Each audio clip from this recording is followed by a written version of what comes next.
Effective July 1st, 2019, all shore-based shark fishermen age 16 or older will be required to obtain a no-cost annual shore-based shark fishing permit.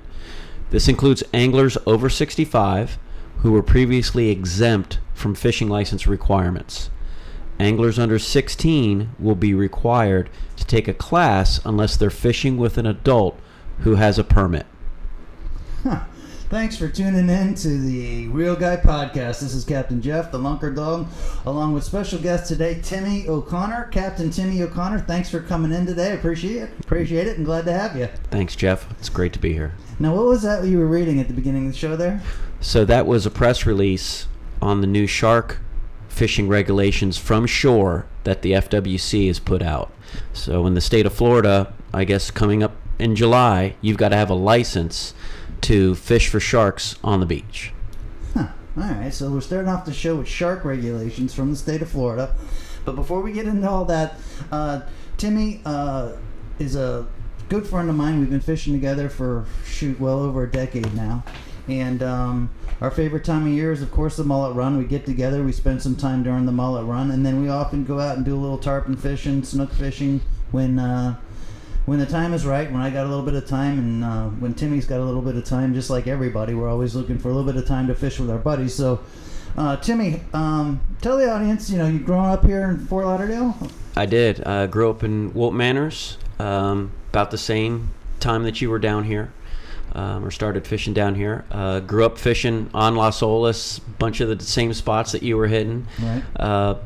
Went to high school locally here. Which high school did you go to? Cardinal Gibbons. Okay. And had some buddies that introduced me to the mullet run. Colin O'Neill, who you know. Colin O'Neill.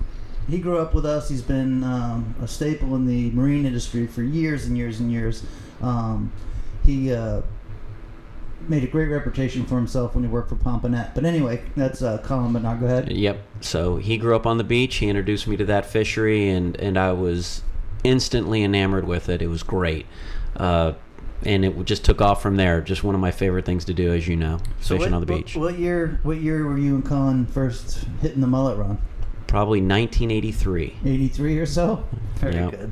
And have you seen the big change in the mullet run since 83 and now? I have. It just doesn't seem like the thick pods get down here as much, right? Mm-hmm. I mean, this is going to be a get off my lawn moment now, all you young whippersnappers. It used to be better. Should have been here yesterday. Well, it's a little different with fishing because everybody gets to go out there and experience it, but they didn't get to experience what you got to experience in the 80s. So it was a crazy bite, but it was still, as you know, we'd have to hone our skills. It was a roll of the dice. One day you'd go to the beach and invest time going there, and they didn't show up. Sure.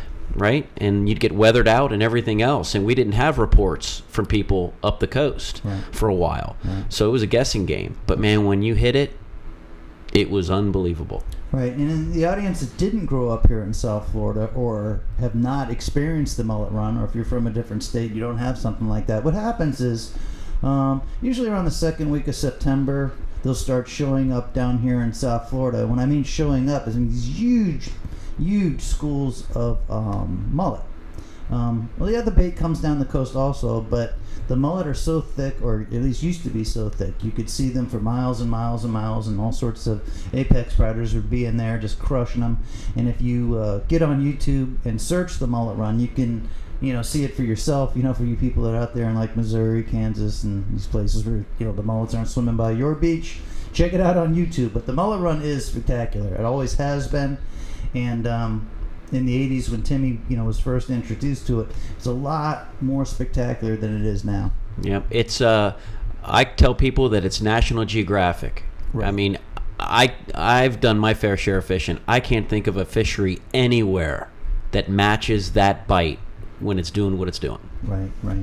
And when you fish that mullet run, for decades, like Timmy and I and some of the other locals here, is you develop strategies and you develop rhythms. It's not like you just go down to the beach and, there's so many fish, it's like picking them out of a barrel or whatever.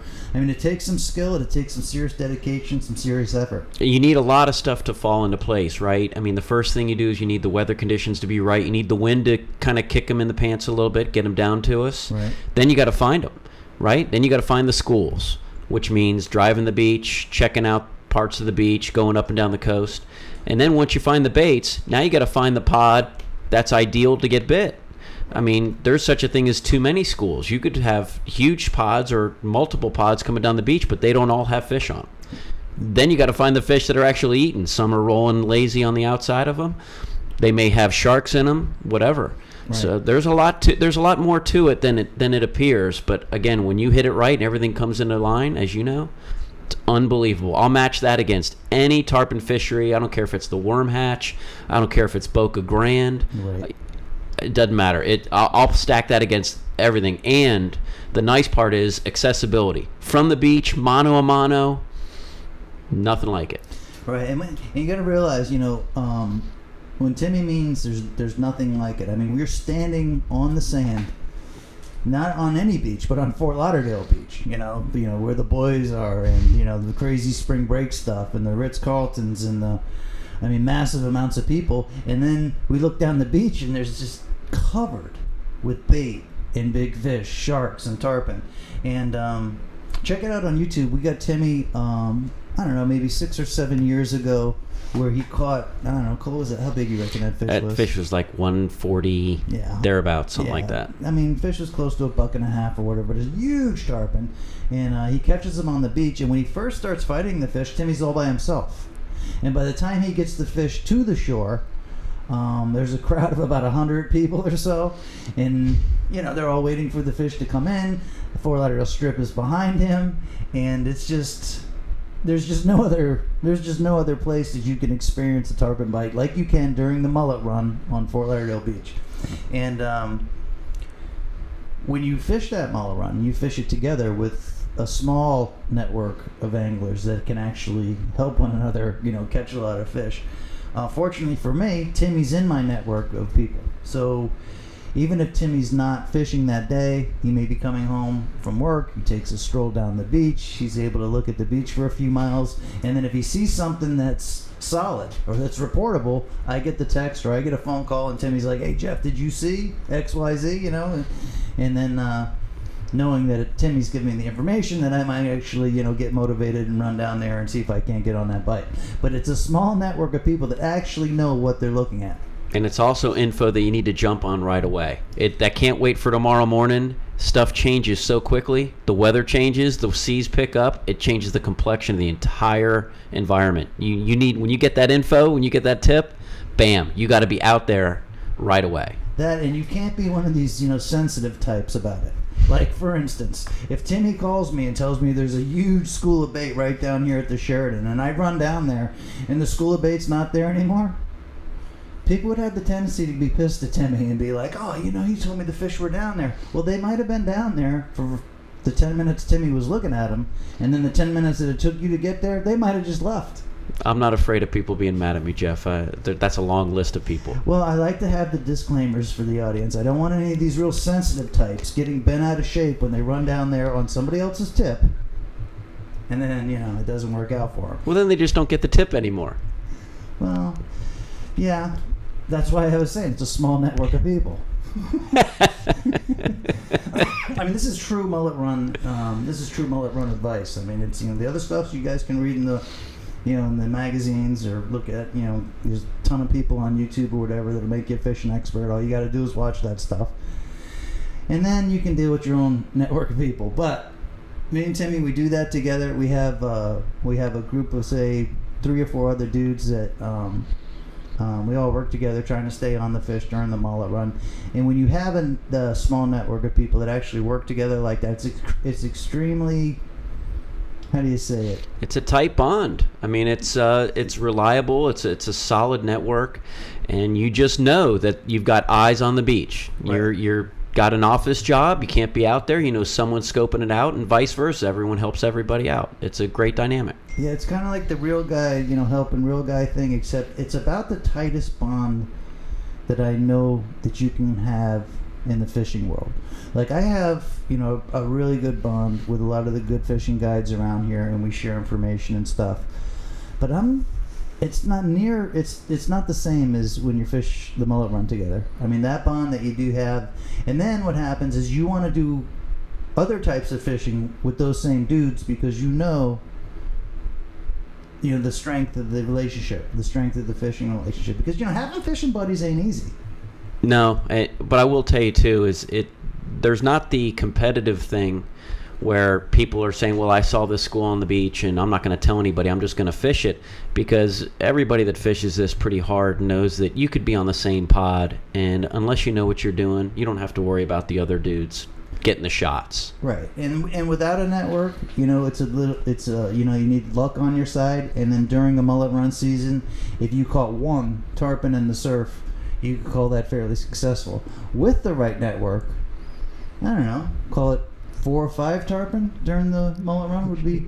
Nowadays, yeah. I mean, back in the day, it'd be double digits. I mean, you could get double digits on just one session, but yeah, you get 4 or 5, it's a good run. I hope it gets better. I hope it starts picking back up. And why do you think that there's been a decline in the mullet run? I'm not really sure. I would imagine that the water quality issues that we've got coming out of Port St. Lucie, right, has a lot to do with it. I think the algae bloom.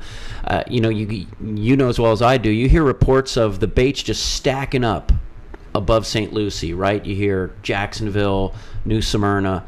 You see video of big baits up there for weeks, right? Mm-hmm. And they're just waiting for a northeast wind or north wind and kick them down. It just seems that by the time they get here, there's not as many. They don't stick around as long. It's weird. They get here late. Well, they've made so many rules over the years, and they put the rules and regulations on the anglers themselves. Do you think for a second that it was people that were beach fishing that actually put a damper on the mullet run? They couldn't even. That'd be a rounding error. There's right. No way that 10 dudes netting mullet or snagging mullet to fish for tarpon, there's no way that would even move the needle. It's something else. I don't know if it's water quality. I don't know if it's commercial harvesting of mullet. I couldn't tell you. I just know that they used to get down here thicker and stay longer, right? The mullet run used to be 6 weeks right. on the beach. Right. Now things are topsy-turvy. Once upon a time, the finger mullet used to come here first, down the beach, and you'd have about 3 weeks of the finger mullet. Right. Then the big mullet would show up, and then you'd have at least 4 weeks of that bite, right? Weather permitting, right? Now they kind of show up together, and it's all mixed up and weird. Yeah, last mullet run, I don't think I had more than 10 days of seeing the bait actually moving through. There was plenty of bait around to catch, there was fish around to catch, but the actual mullet run, the National Geographic stuff that you're talking about. Now, do you think that well, tell the audience why we started the show off with you reading the shark rules here in the state of Florida? Well, many of us in the state know that there is a movement to try to get rid of anglers who are fishing from shore. There is a minority of people out there, whether they're environmentalists, cuckoos, or there's just people that are they must have crummy lives because they just want to pick on people who don't necessarily have boats. We've run into it here in Fort Lauderdale, as you know. We can get into that meeting if you want, but I think it's all over the state where there's some people that are just tired of seeing people enjoy, with their kids, mind you, fishing from the beach for different species, right? So this latest bit was, it's basically requiring a license. It's a free license, but a license in order to shark fish from the beach. I don't shark fish hardly anymore, certainly not from the shore, right. But you and I can both see where this is headed. Once they start regulating the shark fishing, then it's just going to transition to any other species on the beach. Right. It starts with a free license, then it starts with or then it escalates to paying for a license, or it simply goes to prohibition. So you're just figuring this is a stepping stone for more rules and regulations to restrict anglers from fishing on the beach. I hope I'm wrong, but I've got it. My spider senses are telling me that this is bad news. Well, those are good spider senses because it's not the first time. I mean, we're lucky to be able to fish on the beach now.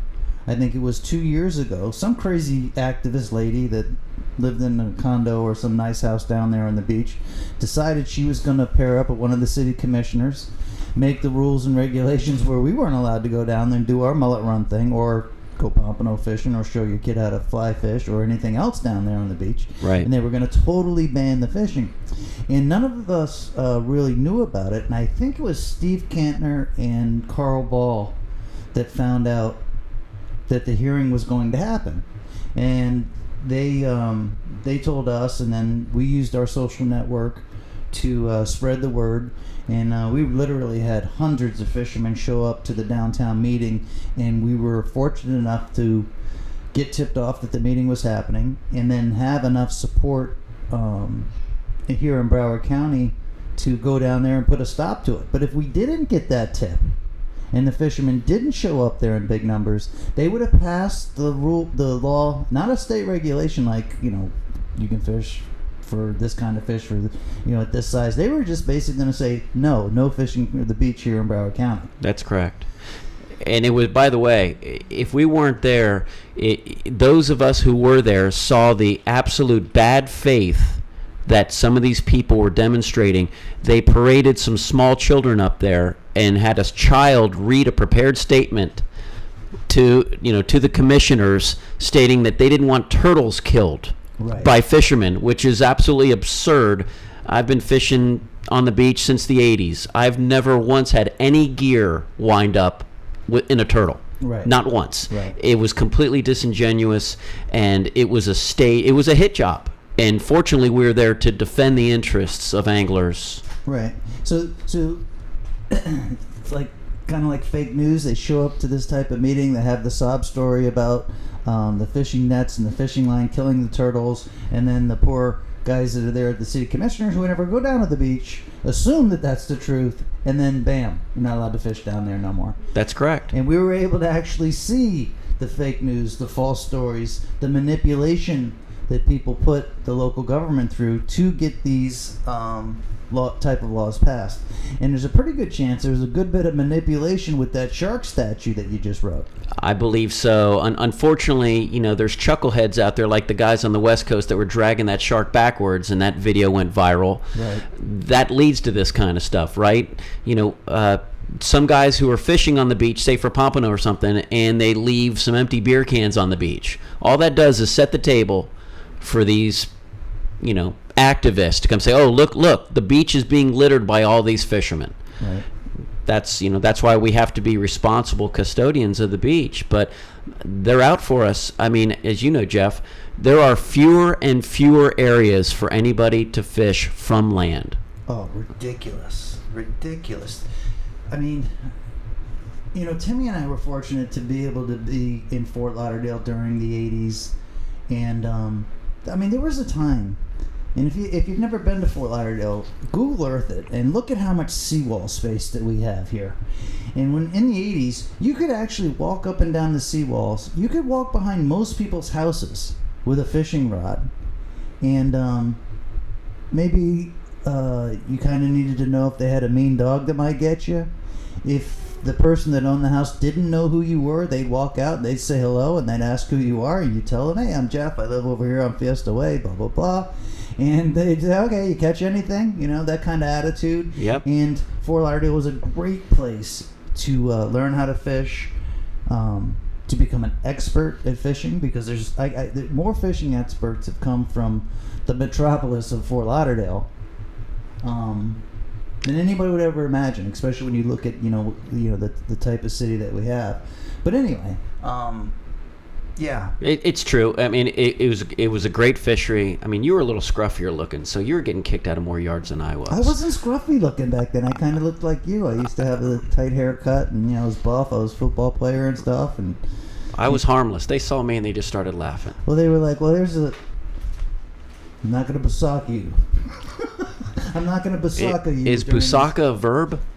Can I be Busaka'd? You can. I'm not going to Busaka you during this podcast.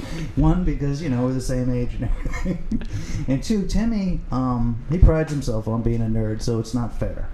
No, it just comes natural. I don't have to work at it. Does that mean I'm Busaka'd? No, but Is that the Italian version of bow thrustered, or? So you can either get Busaka'd, or you can just kind of get the reputation that you have banker's hands. I'm having trouble living that one down anyways. Yeah, for you guys that don't know, Timmy's a hard-working son of a bitch, and he's fighting for his time to get out there fishing and stuff. And then we go out there, and his hands are all soft and everything. And then me being, having the big heart that I do, I just like to make fun of him the whole time. They're not soft hands; they're supple. They're cultured. But dude, you guys, I know you guys mess around with your fishing buddies too. So don't be like, oh, Jeff's picking on people. Hey, I'm just happy to be here. I got a face for radio. Now I get to use it. Timmy, talk about your family a bit. I mean, Timmy's a big family man, and today it rained all day. So I wasn't fishing, and Timmy didn't have to go to lacrosse tonight. So we took advantage of the time. Yeah. To get him in here in the studio. And, yeah. Right? Yeah, and plus I got a broken wing, so I can't fish anyways. But that'll get fixed in another month or so. Yeah, Timmy had a hard fall and broke his arm the other day, and I don't know. I've been thinking about him, and I didn't talk to him for like 2 weeks, and then I see him out on our buddy Grimmer's boat tarpon fishing the other day. Well, not tarpon fishing. I was more of a consultant, but yeah, I was on board. I wasn't fishing. Well, dude, you were kind of like the captain in the Wicked Tuna North versus South. The guy that only has one arm. Yeah, that's me. You were playing the role. I was. It's a role I'm comfortable with, by the way. Well, then you can go down to like Jimmy Buffett's place here on Hollywood Beach and get into that, on more salt life than you are. I'll pass. I'll take a hard pass on that one, actually. Salt life doesn't suit me. I'll stay under the radar on that one. Do you think that whole salt life image and everything is kind of biting the real guys right in the ass at this point? I think that salt life is probably one of the lamest things. I think nerds look down on salt lifers. On behalf of all nerds, the salt life stuff is about as weak sauce as you can get. Well, I think that like all the, and I hate to insult salt life, but I think like all the jet skiers that we see out there, the people with all those different types of jet boats, all the people that are like totally bombed hanging out at the sandbars, all the Russian people that are down there by like Sunny Isles, all those nuts that are at those islands and stuff all through Miami and all the way down to Stiltsville. I think they all like think that they're part of a salt life community, and they think like they're right in there with you, being a happy baiter and doing the mullet run and actually have a boat and everything that want to fish. I think they're right in there with you. I don't want to bang on the salt lifers too much, to each his own, but I think the salt lifers, that's just a gateway drug to a Costa Del Mar sticker to go on the back of the truck or something else. So, Well, like take the water taxi here in Fort Lauderdale, okay? So some dude from Minnesota gets on the water taxi. He takes a ride around Fort Lauderdale. He sees all the houses and all the boats and all the water and everything. And he comes home and he's got a little bit of a suntan and everything. And then next thing you know, he's right there in Dick's getting his Salt Life sticker. God love him. It's something. But do you think that that's biting us in the ass? No, the more the better. I just think it helps separate us, right? So, let the cream rise to the top. Think about it. Before there was Salt Life, right, it was all Guy Harvey stickers, right? The Guy Harvey shirt wearing SOBs. Then they migrated to Salt Life because they thought they were getting elite, or the Big Johnson shirts, right? So that's okay. I mean, hey, if it makes them happy, great. You'll never see one of those on my stuff. Since you brought up the Guy Harvey thing, yeah, it's kind of an interesting fact. Did you know that Guy Harvey apparel was the only apparel that ever broke all generation gaps? And what I mean by that is the grandchildren wear Guy Harvey. Wow. The parents wear Guy Harvey. and the grandparents were Guy Harvey. I wasn't aware of that, but hey, it's good. It's great art. Well, I'm just saying, it's just kind of, I don't know. Dude, you told me that, like, when we do these podcasts, you kind of Right. like have to act like you know something. Well, when I was doing the, You're acting very well. well, it's because I know something. I was, when we were doing the LunkerCons, what was that, 4 or 5 years ago? And the Guy Harvey Outpost people were right down the street here, and we were doing all that social media stuff together. Right. I was reading about the Guy Harvey brand, and when I read that, I was like, wow, that's pretty interesting, because I can't think of another brand that actually appeals to, the kids from friggin' 3 years old all the way up to people that are, 80 years old. And they're still going strong. I mean, everybody's wearing that. I mean, it's almost cliche how much that stuff is out there. So the Guy Harvey stuff is definitely, I'm calling it a step above the Salt Life stuff. That's fine. Yeah. That's fair. That is fair, right? Sure. I try to be fair. Well, we can't offend Guy Harvey. We can offend Salt Life. We just can't offend Guy Harvey. I don't even know who Salt Life is. I know Guy Harvey. Guy Harvey actually lived on Fiesta Way, which was the street that I grew up on. I didn't know was a that. kid. Yeah. When he moved into Fort Lauderdale, they moved. I think he was on a condo at the beach at first. But anyway, him and like 3 of his buddies pulled up their money to rent a house on Fiesta Way.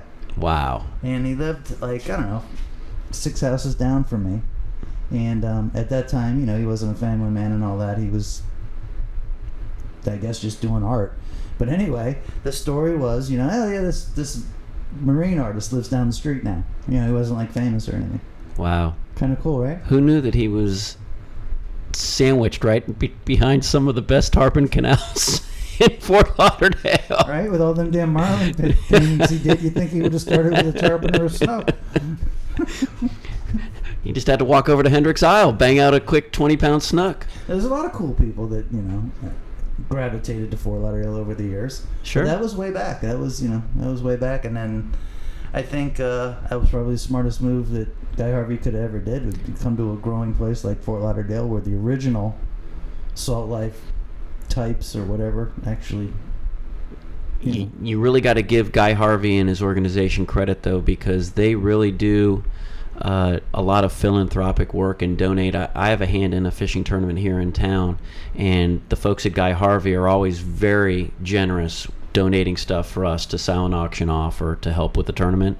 So that entire organization is really, they're exceptional in how they're trying to help the community. You know why they're exceptional? I mean, because they're real guys. I mean, think about it. Guy Harvey actually takes his kids out marlin fishing and doing all this diving and stuff. So they're planning their time and their, schedules around catching fish or spearing fish or diving or doing, art or video or whatever it is. I mean, that's what real guys do. Well, because his first name is Guy, so he is a real guy. Well, he's a real guy. Guy's a real guy. But it's true. It's not horse malarkey. How do you like that? I don't even know how to respond to horse malarkey. Well, I'm doing my best not to curse so much. It's refreshing. Is this G-rated? I'm about G-rated, but at least when we upload the podcast, I don't have to say it's explicit. By the way, Guy starts with G, too. All right, we'll call it a G-rated episode. But, and also, how would you feel like if your mom went to your podcast page and saw that your content was explicit? That she would frown upon that. And considering, some of the people who listen to podcasts are kind of that old, just lay off on a lot of the cursing, so you're just going to have to deal with horse malarkey. But anyway, So going back to the shore fishing thing, though, in all seriousness, everybody's listening to this podcast. You really need to make an effort to stay dialed in on the trends and what's happening, whether it's FWC or any regulations throughout the state. If you look at over the last 20, 30 years, there's been a steady decline in the number of areas or the amount of areas or square footage that we have available to us as shore fishermen. Yeah. And I want my children to be able to experience as much as what I did and as much as what you were able to experience as a child. we got to keep on this. I mean, when you combine that along with how there's a never-ending effort, it seems, to shut down places like Everglades National Park to angling, right? They want once upon a time these folks were trying to create these exclusionary zones, right, along the beach that went from the water's edge all the way out to how far? 2-3 miles, that they wanted to prohibit fishing entirely. We can't have that. I mean, where else are we going to go? Well, we can't have that. We shouldn't have that, and that attitude taken by the government, is piss poor. It's only going to encourage people to do things that they probably shouldn't do, where they should be fishing. I mean, it's so blatant. Like you take a ride across what we used to call Alligator Alley, which is now 595, that takes you from Fort Lauderdale to Naples, and you roll right through the sawgrass. Yep. And the government has put up over 100, well, it'd have to be 100 miles each way.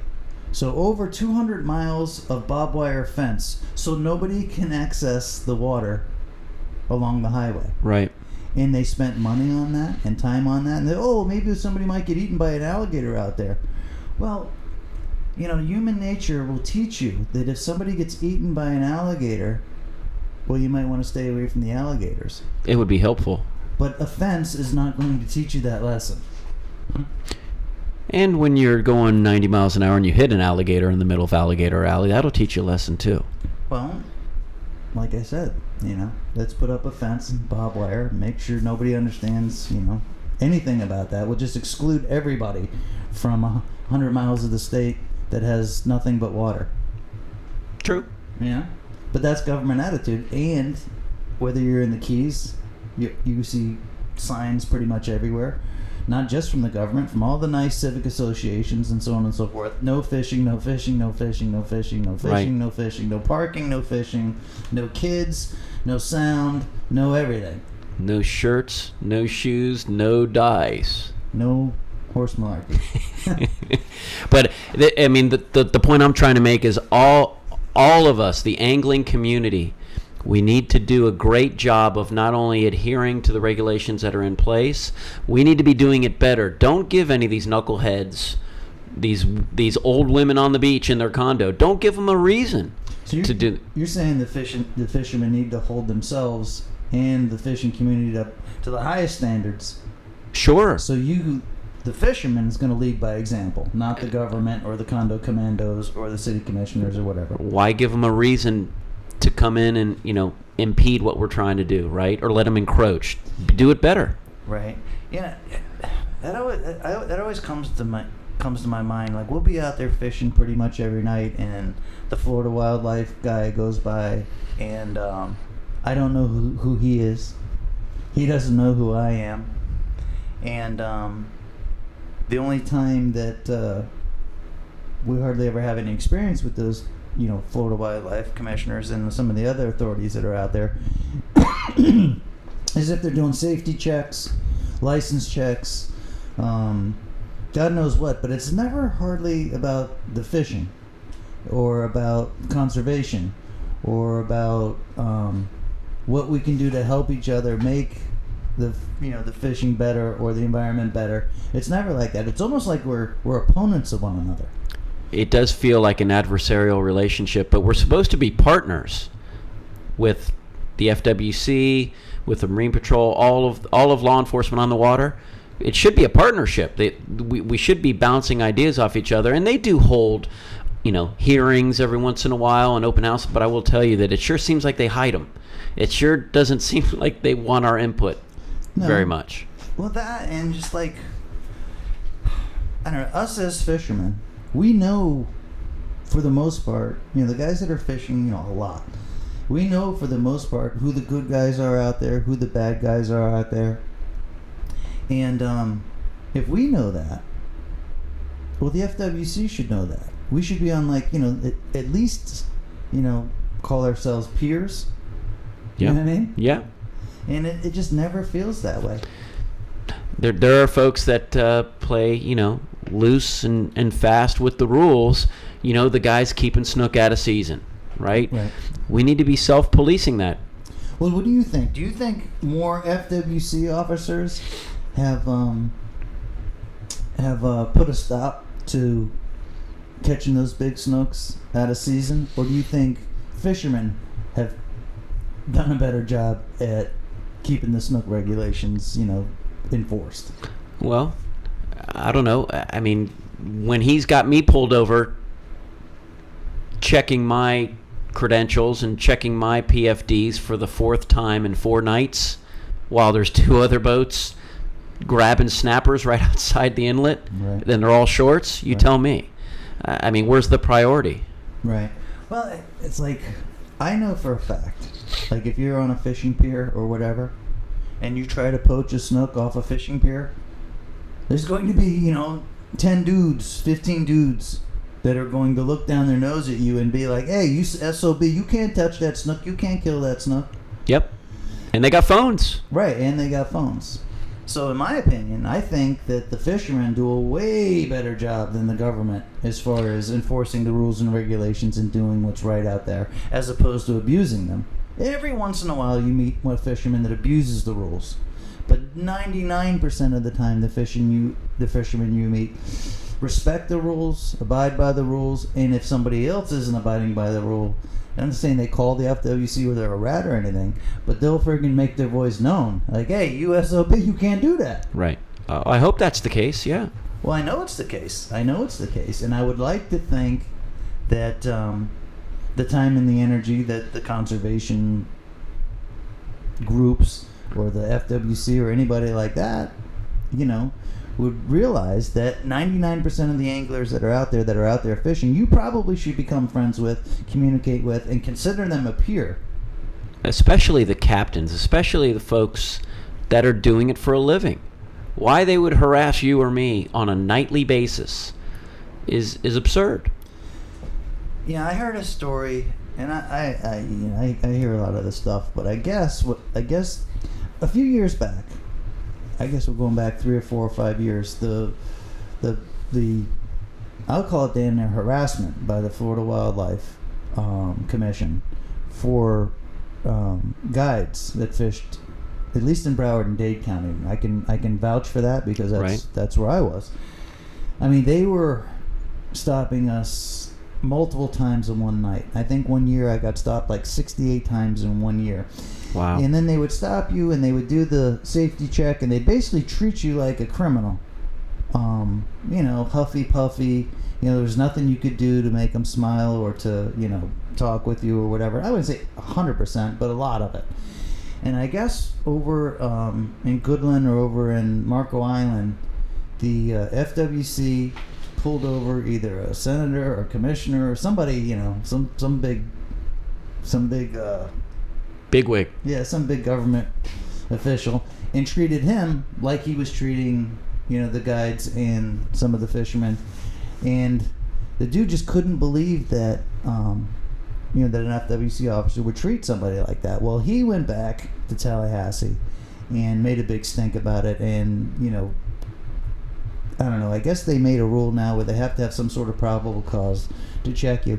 And since that time, in the last couple of years, I really think there's been an attitude change with FWC. That's great. Good. And I'm starting to see, I wouldn't necessarily say coordinated camaraderie or anything, but you do see the new FWC officers trying to make a relationship with the guides that are out there. That's a fantastic partnership. That's how it should be. I mean, you start with being professional. Just start with being professional, right. And then you build. It's teamwork. It's teamwork, right? They should be on the same team as the 99% of the anglers that are doing the right thing out there. You bet. And then we can eliminate, the poaching and the netting and all the other weird stuff that people are doing down there, which they know damn well they shouldn't be doing. Right, but especially the professional charter captains. Why you would alienate that group and harass that group doesn't make any sense. Or if there is a bad one in that group, there should be no wiggle room. Like, that should be the easiest guy to catch. Would be the one captain that's not doing the right thing out there.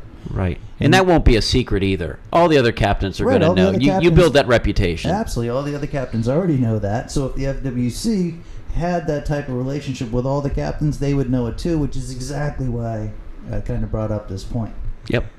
And Good. yeah, That's very encouraging. If we can be fostering a partnership with all law enforcement on the water, right? That's only healthy. That's great. well, and I think the fishermen have called for it for a long time. I mean, I've heard Benny Blanco talking about the same exact subject out in Everglades National Park. Like, Right. why in the world would he be the opponent of, the conservationists out there? Because he wants everything that they want. And more. He wants to preserve it. That's his livelihood. Right. He's not out there to burn up seagrass. He's not out there to keep all these short redfish and all this other stuff. He wants it sustainable more than they do. And knows who isn't doing it more than they do. That's right. But this is the fallacy of some of these folks that want to shut down places like ENP to all angling. Right. They don't. They just want to keep it to themselves. ENP is Everglades National Park, by the way. Sorry, more nerd Well, acronyms. Timmy gets carried away with that. First he was a Maverick guy. Now he's big time egret guy. So, he's got all the lingo and everything. He plays the part. He looks the part. As a matter of fact, damn, that's how I remember. Me and Timmy were trying to remember how we became close and Timmy got into the social network. And I'll tell you the story. God, it has to be 10 years ago or whatever. But anyway, more than 10 years ago. I pull up to the local boat ramp, which is right down the street from my house, and I see this guy pulling out of the water who's got the Maverick that looks like $1 million. He's got the rods out. I mean, everything is good. He's got his clothes on. I mean, he is sporting the piss out of the Maverick at the boat ramp. And I look over there, I'm like, man, this guy's got to be a guide or whatever. So anyway, I start the conversation like, hey, you been busy? And Jimmy's like, yeah, I've been busy, and he's thinking I'm talking about, life, work, so on and so forth. And I'm figuring that he's a guide or whatever because he's sporting the piss at all his stuff.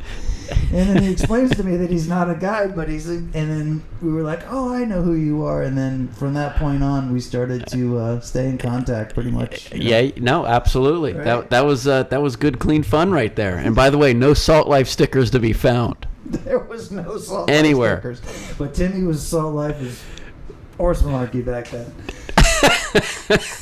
And I've never even let him live it down, even to this day. Even to this day, he's got the new flats boat and the new ride and everything. But deep down, in the roots of the 3-time Happy Bait World Champion Tim O'Connor, he's really a Maverick guy. Just don't tell anybody in North Carolina that, Jeff. Frank at Egret, we love you. Frank at Egret, great boat. We love it. We caught a bunch of big fish on that boat. But Timmy's roots is a Maverick guy. There's no doubt about it. I can't deny it. Dude, you sported the Maverick sticker in Broward County probably harder than most. And you do realize Croca was the first one to sport the Maverick sticker in Broward County. I didn't know that, but I'll follow Croca anywhere. Dude, if Croca did it, that's probably somebody good to follow. But anyway, Timmy, thanks so much for coming in and doing a podcast. Timmy's a local. We fish together all the time. I got a feeling that this won't be the last time that you hear from Timmy. But thanks a lot for coming in. I hope you guys enjoyed this episode with Tim O'Connor, 3-time Happy Bait World Champion, and they're very dear friend of mine and a real guy. Thanks, Timmy. Jeff, thank you for having me, and anytime, whenever you need me. Run that dog, pal. Run that dog.